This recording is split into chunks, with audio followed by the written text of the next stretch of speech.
Olá, seja bem-vinda, seja bem-vindo ao Capital Natural, que agora também é podcast. Vou citar algumas afirmações aqui do campo econômico dos pré-candidatos à presidência da República. Abre aspas. No campo ambiental, o Brasil precisa de regras que incentivem ações privadas para acelerar o passo na direção de uma economia carbono zero, fecha aspas. Outra citação. A pauta ambiental constitui uma oportunidade de investimentos. Abre aspas agora para o objetivo do programa de governo é a retomada do crescimento econômico. Um crescimento que seja ao mesmo tempo inclusivo e sustentável. Uma outra afirmação. O novo governo deve retomar as políticas industriais e de investimentos tecnológicos claros, sem esquecer as questões climáticas e ambientais. Fecha aspas. Como eu disse, são colocações dos economistas dos 4 pré-candidatos à presidência da República para as eleições agora, de 2022. De um modo geral, como se vê, as pautas socioambientais aparecem quase que acidentalmente afastadas da centralidade que o presente e o consenso científico global exigem. Em nenhuma das propostas, por hora, os Objetivos do Desenvolvimento Sustentável são citados. ODS. Não se fala em igualdade de gênero, em superação da exclusão racial, de saúde, de educação efetivamente universais, de energia limpa e erradicação da pobreza e de novas concepções de estrutura, infraestrutura, para citar alguns dos balizadores dos ODS. O programa desta e das próximas semanas vai falar sobre a urgência de inserir os ODS nas pautas para o nosso país nos próximos anos. Para isso, eu vou receber a Tereza Campelo, que é titular da Cátedra Josué de Castro da Faculdade de Saúde Pública da USP, economista, ex-ministra do Desenvolvimento Social e Combate à Fome no período de 2011 a maio de 2016. Ela fez parte da equipe que desenvolveu, organizou e implementou o programa Bolsa Família. Gustavo Veronese, geógrafo, educador e ambientalista, coordenador do projeto Causa Água Limpa e o programa Observando os Rios, da SOS Mata Atlântica. Yakov Sarkovas, consultor estratégico com mais de 30 anos de experiência, fundador da Sarkovas Consultoria, integra os conselhos de administração da FAS, a Fundação Amazônia Sustentável, e da Ascova, que é também membro ativo do coletivo Derrubando Muros. Sejam bem-vindos e bem-vinda, Tereza, ao Capital Natural. Muito obrigado por nos atenderem. Tereza, eu começo contigo perguntando um pouco da sua história relacionada ao serviço público e falar um pouco sobre a importância da nutrição no dia a dia dos brasileiros e das brasileiras também. Obrigado pelo convite, Pablo. Parabéns pela iniciativa. Eu acho fundamental que resgatemos o debate dos Objetivos de Desenvolvimento Sustentável. A pauta de sustentabilidade, pelo que os ODS coloca, ela não é uma pauta ambiental. Até se buscava isso, né, de certa forma, o debate no final dos Objetivos de Desenvolvimento do Milênio, eles apontavam para um debate que tivesse exclusivamente a pauta ambiental, mas esse tema foi bastante superado e o Brasil acho que teve um protagonismo muito importante, levantando que não é possível um mundo sustentável do ponto de vista ambiental, excluindo a maior parte da população do mundo, né, que ficaria excluída da oportunidade de um consumo sustentável, de acesso à água, de acesso a saneamento, de acesso à comida, de acesso a oportunidades, a emprego decente. E, portanto, eu acho que o Brasil teve um papel fundamental, junto com outras nações do mundo, ao apresentar e lutar para que a agenda de ODS fosse uma agenda que olhasse o conceito de desenvolvimento com a questão ambiental e a questão social se equilibrando com aquele indissociável da questão econômica. Então, acho que esse é um debate estratégico. Eu, ao longo da minha trajetória como servidora pública, em diferentes oportunidades, né, no município de Porto Alegre, depois no governo do estado do Rio Grande do Sul, com Olívio Dutra, e no governo federal, com o presidente Lula, com a presidenta Dilma, acho que tive a oportunidade de passar por vários desses temas, não só a questão da fome, o combate à fome, o combate à pobreza, mais da agenda de biodiesel, de construção da agenda de biodiesel, de liderar algumas ações inéditas na Amazônia. Eu acho que o Brasil pode se orgulhar muito de ter construído um papel, né, por exemplo, na COP15, em 2009, nós liderarmos, né, a apresentação de metas para a redução de emissões, de forma inédita, um país se comprometer com uma escala, né, de redução de emissões muito importante, que nós cumprimos. Então, assim, eu acho que o Brasil tem tudo, não só para ser protagonista nessa agenda ambiental, mas também fomos exemplo na agenda de combate à fome e desnutrição no mundo, né? E eu acho que temos tudo para voltar a cumprir esse papel, tanto na agenda social quanto na agenda ambiental. Então, acho muito importante vocês estarem pautando esse tema, porque ele deve, de fato, ser central nesse ano de 2022 e nesse período pré-eleitoral. Jacob, seja bem-vindo ao Capital Natural. Antes de perguntar, quero fazer só uma correção. Acho que eu coloquei uma vogal a mais na palavra choca, tá? Você integra a choca, além de outro conselho que eu acabei de citar. Eu queria que você falasse um pouco do Derrubando Muros, e a Tereza citou ODS e a importância de colocar isso em pauta sempre. Eu queria que você ligasse um pouco a sua história também aos ODS e qual a importância para você que é falar desse assunto agora, em ano pré-eleitoral. Olá, um prazer estar aqui. Também quero cumprimentar você, Pablo, e a iniciativa de colocar esse tema em pauta.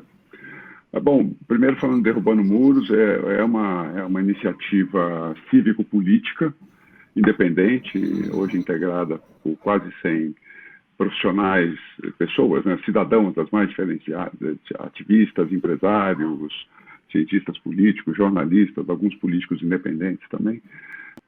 E a ideia é contribuir para construir uma agenda com ambição para o país. Nós entendemos que não faltam diagnósticos, não faltam diretrizes para colocar o Brasil no século XXI. Né? Infelizmente, nós não chegamos nesse século ainda. Né?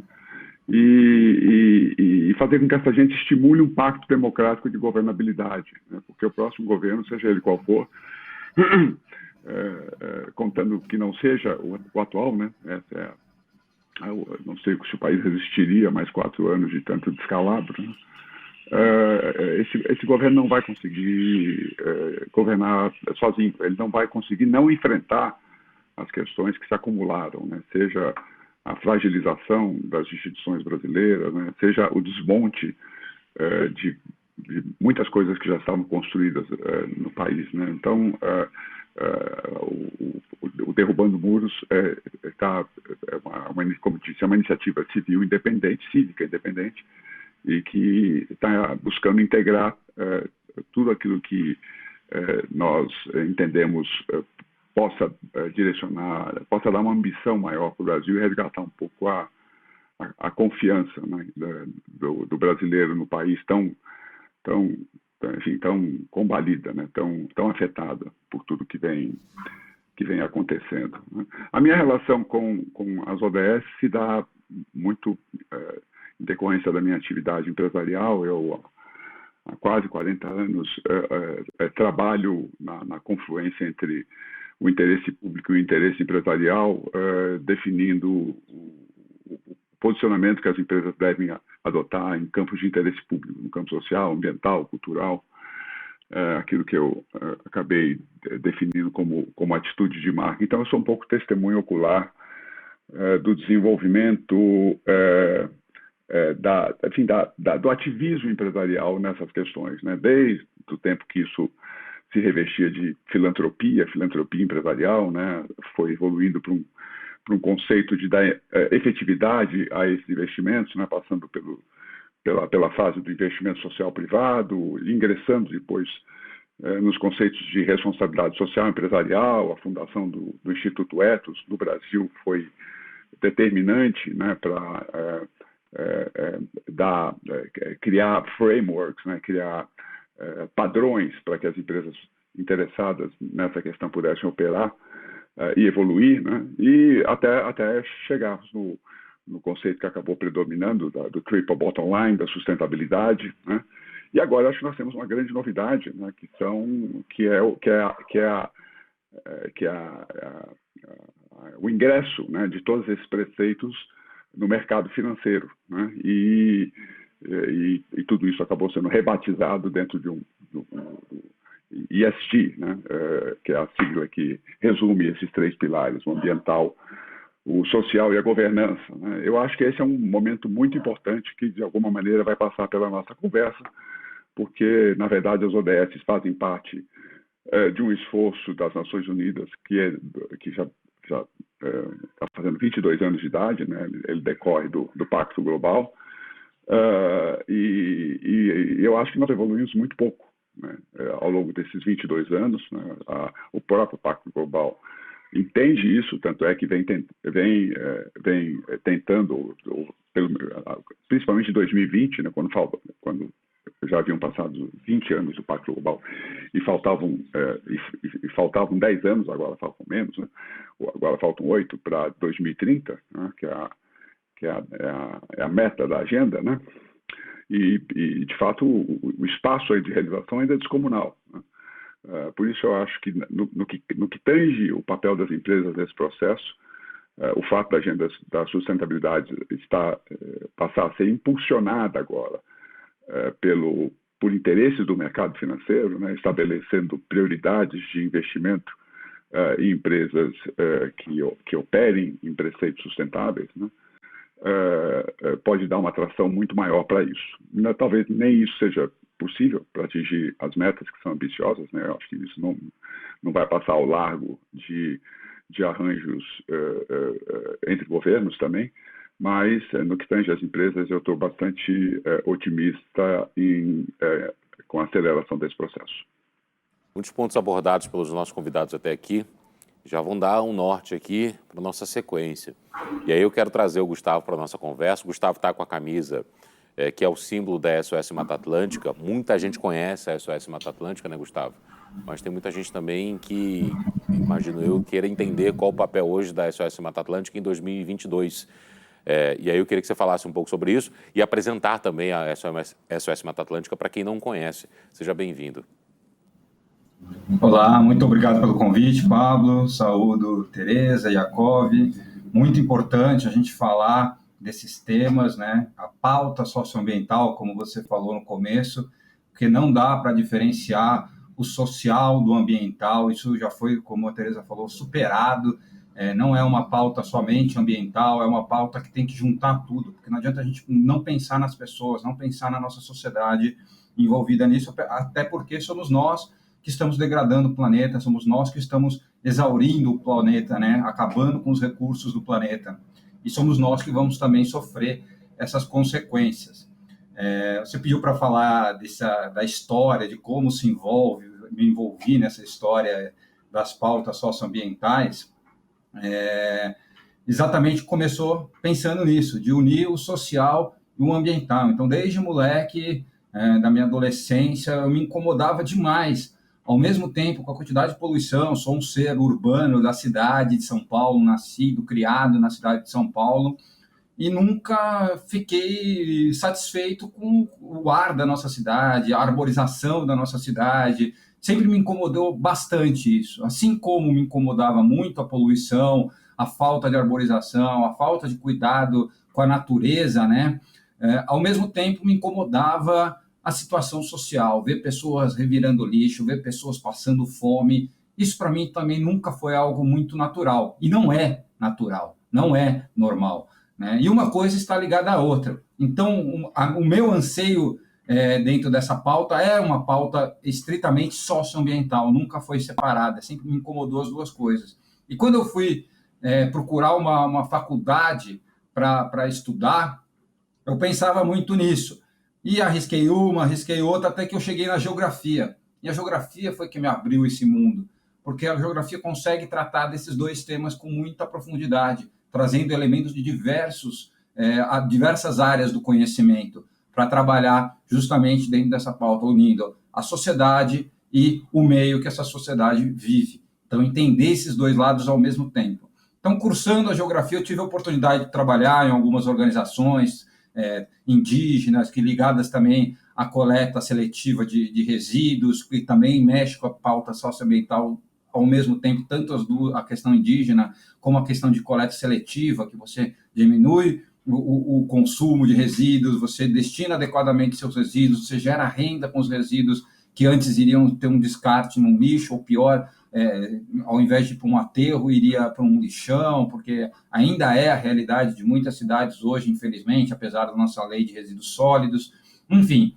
E nesse meio de curso de geografia, eu já estava cursando a geografia, soube de um projeto que estava acontecendo na SOS Mata Atlântica e mandei lá meu currículo para trabalhar lá e fui chamado. E para mim, hoje, é a minha vida, é a minha história, são esses quase 20 anos de SOS Mata Atlântica trabalhando no projeto Observando os Rios.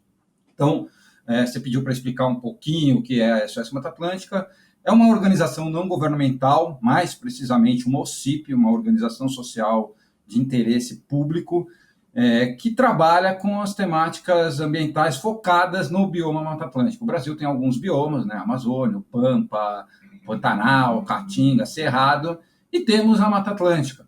A Mata Atlântica, além de ser uma das florestas mais biodiversas do mundo, que abrange desde lá do Rio Grande do Sul até o Rio Grande do Norte, pegando entraves no Ceará, Piauí, Mato Grosso do Sul, enfim, tinha como área original cerca de 15% do território brasileiro, e hoje restam apenas 12% dessa floresta original. Quer dizer, de tudo que a gente tinha de Mata Atlântica no Brasil, resta pouco mais de 12%. E isso devido aos enormes os ciclos que tivemos ao longo desses 500 anos, desde a chegada dos europeus aqui.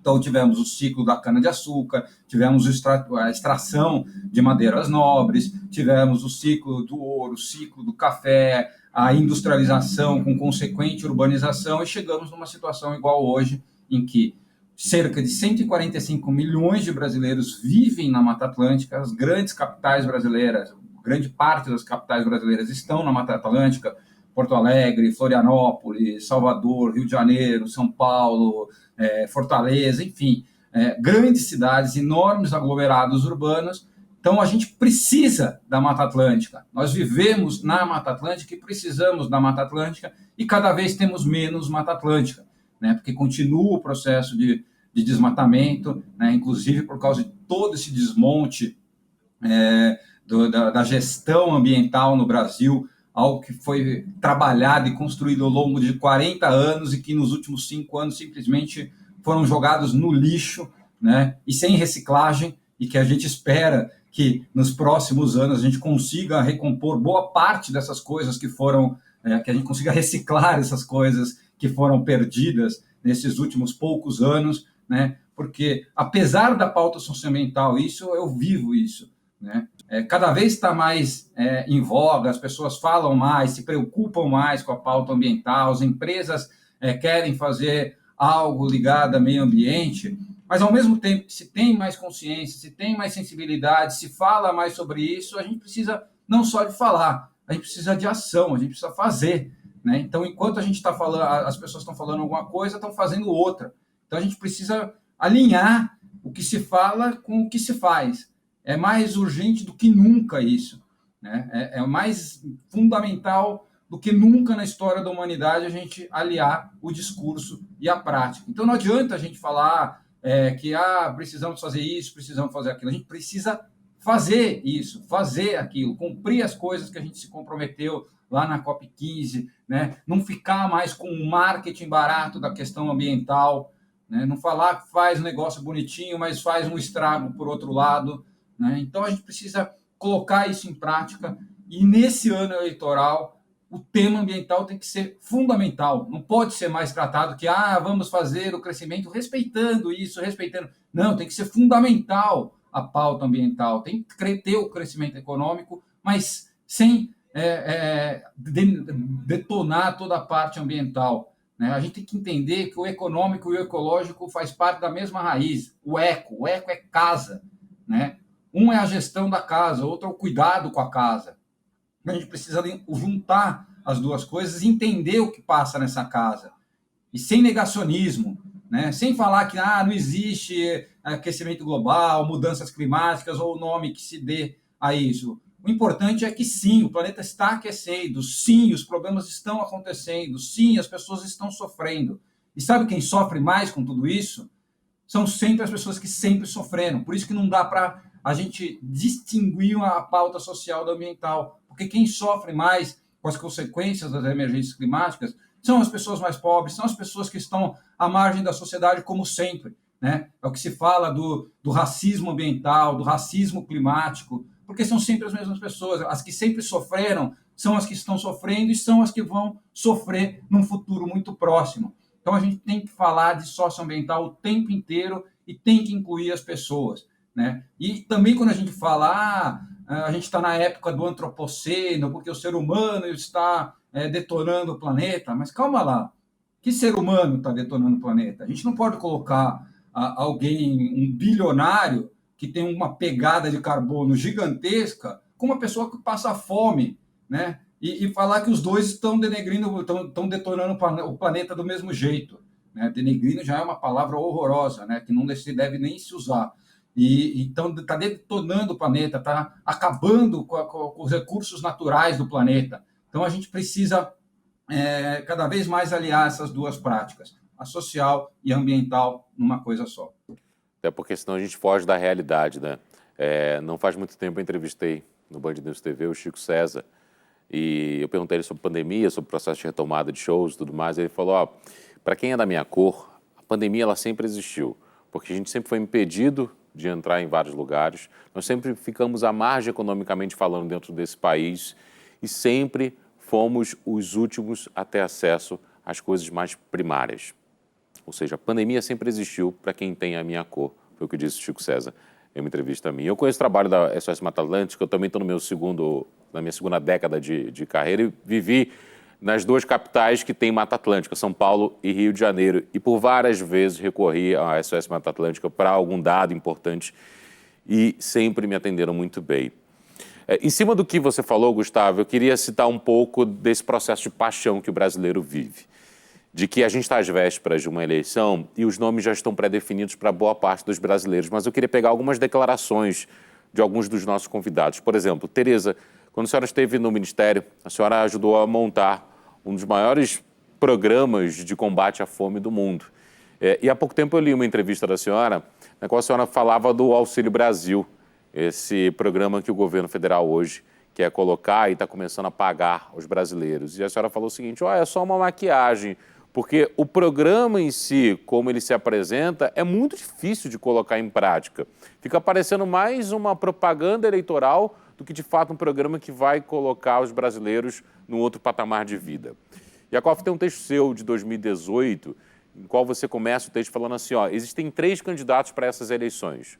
Um, o outro e nenhum dos dois. E aí, no final, você fala assim, se os brasileiros que ainda não decidiram ou que vão votar branco e nulo, de fato, colocassem isso em discussão, talvez as coisas mudassem. Porque nós ficamos no campo da paixão entre um candidato ou outro, na época Bolsonaro e Haddad, e não nos atentamos aos programas de governo. E o programa de governo de Haddad tem várias falhas também. E, por sua vez, o Partido dos Trabalhadores, naquela época da eleição, no texto que você fala ali, tentava colocar a ideia de que colocar Bolsonaro no governo seria acabar com a democracia. Quero ouvi-los um pouco sobre essa paixão e a falta de um olhar mais crítico do brasileiro sobre programas de governo. Tereza, por favor, primeiro, se o brasileiro se atentasse aos meandros do Auxílio Brasil, por exemplo, de fato compraria esse projeto? Pablo, é ótima a tua colocação, apesar de ser tão ampla, né? Eu acho que quando a gente olha, eu acho que tem que olhar o programa de governo, sim, porque ele é um documento, né? Às vezes as pessoas falam, é um papel. Não, está lá registrado, vamos olhar, mas tem que olhar a história também, né? Tem que olhar o que se fez. Agora nós não vamos discutir Bolsonaro, o que ele vai prometer e não o que ele fez, né? Eu acho que nós temos um período de realizações concretas. Não se fez tudo nesses 13 anos do mandato do governo do presidente Lula e da presidenta Dilma. Bom, você tem, como disse o o Gustavo, né? 500 anos aí de destruição do ponto de vista ambiental, e nós temos um histórico de construção do Estado brasileiro, que não foi só do governo do PT, né, na agenda ambiental, que é absolutamente relevante, reconhecido no mundo, né, na construção de governança, inclusive, né, mecanismos de medição, como nós construímos no INPE, nós temos tecnologia, nós temos conhecimento, quer dizer, não é isso que nos impede de avançar. Tanto é que o Brasil não é só se comprometeu lá, como eu falava na COP15 em 2009, com reduzir o desmatamento. Nós reduzimos objetivamente o desmatamento, assim, de forma mais de 80% de redução, um feito estratégico importantíssimo. Não estou falando isso para olhar o passado, eu acho que é importante olhar o passado para a gente saber, é possível sim fazer. Então, assim, não é natural, acho que essa frase do Gustavo, a gente tem que repetir ela o tempo todo. Não é natural a pobreza, não é natural a falta de acesso, não é natural o Covid, né? Covid, por exemplo, que as pessoas tratam como uma fatalidade, não é resultado claro do impacto da humanidade no meio ambiente. Né? A invasão de florestas, a invasão de habitats naturais, que tem nos trazido doenças terríveis. O Covid é uma delas, mas outras poderiam estar sendo citadas aqui. O impacto na biodiversidade. E o Brasil pode ser uma potência da biodiversidade, uma potência mundial, e nós temos que cobrar isso nessas candidaturas. Hoje o Brasil bate, quando a gente olha a pauta do Brasil, nós batemos 3 recordes que são interligados. Né? O recorde de exportação, cabe na mesma página do jornal, o recorde de exportação, o recorde da fome e o recorde do desmatamento. Essas 3 coisas, elas não são independentes e elas não são naturais. Então, o debate, por exemplo, sobre o Bolsa Família era um exemplo no mundo, né? Pegando o que você nos trouxe.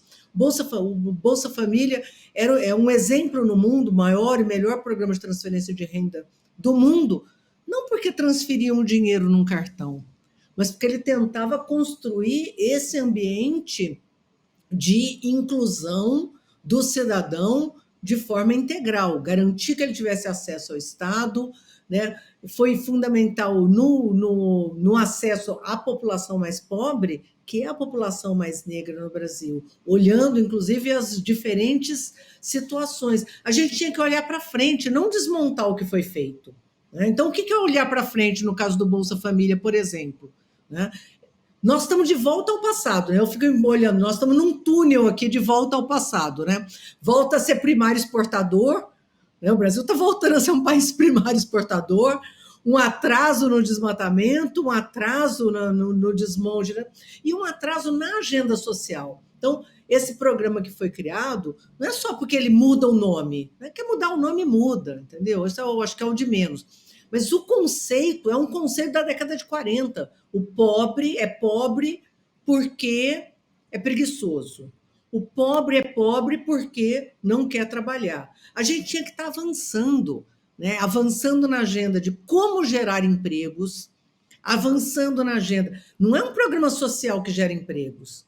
Que geraria empregos no Brasil, por exemplo, na minha avaliação, e isso está no escopo dos nossos programas, é a transição ecológica, é emprego verde. Né? Então, a gente tinha que estar pensando em saneamento como investimento público que não só é importante do ponto de vista ambiental, mas gera emprego e poderia estar ocupando uma parcela da população que hoje está desempregada, não porque é preguiçosa, mas porque não tem oportunidade nenhuma. Né? Quem mais está sendo impactado com o altíssimo grau de desemprego. A gente tinha que avançar do ponto de vista de construção, né, de programas de transferência aliados com a questão ambiental.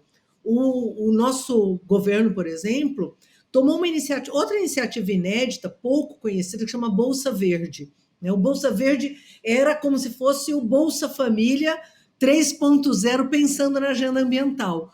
Como aliar um programa de transferência de renda com um compromisso com a floresta em pé, como aliar o combate à pobreza com o combate ao desmatamento, como aliar a construção de uma agenda social com a preservação da nossa sociobiodiversidade. Então, a gente construiu o Bolsa Verde, que era o Bolsa Família, com valores para a população, né, nas nossas florestas extrativistas. A ideia era que a gente pudesse avançar a partir dessa experiência, que chegou a em torno de 73 mil famílias em reservas extrativistas, mas a ideia é que a gente pudesse, a partir desse primeiro passo que nós demos, e que virou exemplo também no mundo, né? Foi uma forma simplificada de pensar em serviços socioambientais, que é um dos grandes desafios hoje que a humanidade discute. Como pagar aqueles que preservam a natureza, né? E essas comunidades que estão inseridas nas nossas florestas, que estão em reservas extrativistas, cumprem um papel fundamental, viviam na pobreza. Como fazer esse casamento, né? Então, nós estávamos dando passos estratégicos e tínhamos que, eu acho que, avançar muito. Não, nós retrocedemos. Olhar a população pobre como preguiçosa, culpada e dar um estímulo, você ganha um pouquinho mais se você arranjar emprego. As pessoas não têm emprego, né? Então, o que você teria que fazer é pensar como gerar empregos. E eu acho que nós estamos frente a uma oportunidade, Pablo. A oportunidade de uma transição ecológica, de gerar empregos verdes, de investir do ponto de vista de mudança no padrão de consumo, investir na mudança no padrão de produção, né, que garanta que a gente, não só que estabeleça limites, porque não é só uma questão de indução, nós temos que ter limite a esse modelo predatório, né? Então tem que ter regulação, tem que dizer, não pode mais continuar produzindo de forma tão nefasta e predatória como nós estamos hoje no Brasil, né? Estimulando um tipo de desenho, que é um desenho não só atrasado, que nos leva para o passado, para ser primário exportador de poucos produtos, ao invés de aproveitar a nossa biodiversidade, ao invés de investir fortemente num novo modelo, né? Ao investir nesse novo modelo, com novas tecnologias, com tecnologias limpas, garantindo empregos verdes, eu acho que a gente conseguiria casar e transformar essa situação de fome, de pobreza, desmatamento, né, e um modelo predatório numa oportunidade não só para o país se tornar uma potência ambiental, preservar o meio ambiente, dar uma contribuição estratégica para o mundo, mas garantir com isso também a inclusão de uma parcela enorme da nossa população. Então, tem gente que fala, o povo não está nem aí para a questão ambiental. Acho que o Gustavo está certo. Não é verdade. As pessoas estão desesperadas com fome, as pessoas estão desesperadas sem oportunidade. Se for dada a oportunidade, e se a gente tiver todo um processo de regulação, de construção, de ambiente, de discutir um modelo novo, eu acho que a gente tem uma, como eu disse, uma grande oportunidade, né? Eu acho que o Brasil tem que olhar para isso. Yakov, vou pedir licença porque a gente precisa encerrar a nossa primeira parte da nossa conversa nesse fim de semana. Já passou tão rápido, né? E a gente vai abrir a segunda conversa contigo, porque eu quero te ouvir ainda sobre essa reflexão da Tereza e em cima daquela minha outra pergunta também. Quero ouvi-lo sobre esse assunto. Combinado? Muito obrigado aos nossos convidados por essa nossa primeira conversa. A Tereza Campelo, titular da Cátedra Josué de Castro da Faculdade de Saúde Pública da USP, economista, ex-ministra do Desenvolvimento Social e Combate à Fome no período de 2011 a maio de 2016. Tereza fez parte da equipe que desenvolveu, organizou e implementou o programa Bolsa Família. Gustavo Veronese, geógrafo, educador e ambientalista, coordenador do projeto Causa Água Limpa e o programa Observando os Rios, da SOS Mata Atlântica. E o Yakov Sarkovas, consultor estratégico com mais de 30 anos de experiência, fundador da Sarkovas Consultoria, integra os conselhos de administração da FAS, a Fundação Amazônia Sustentável, e da Ashoka, e é também membro ativo do coletivo Derrubando Muros. E a você que nos acompanhou também nessa nossa primeira conversa do Capital Natural, desse fim de semana, no próximo fim de semana teremos os mesmos convidados por aqui, teremos também outras conversas para a gente poder colocar também esse assunto em debate. Conto com você, nos acompanhe no podcast, no Bandidos TV. Fique à vontade, uma ótima semana pela frente e até semana que vem.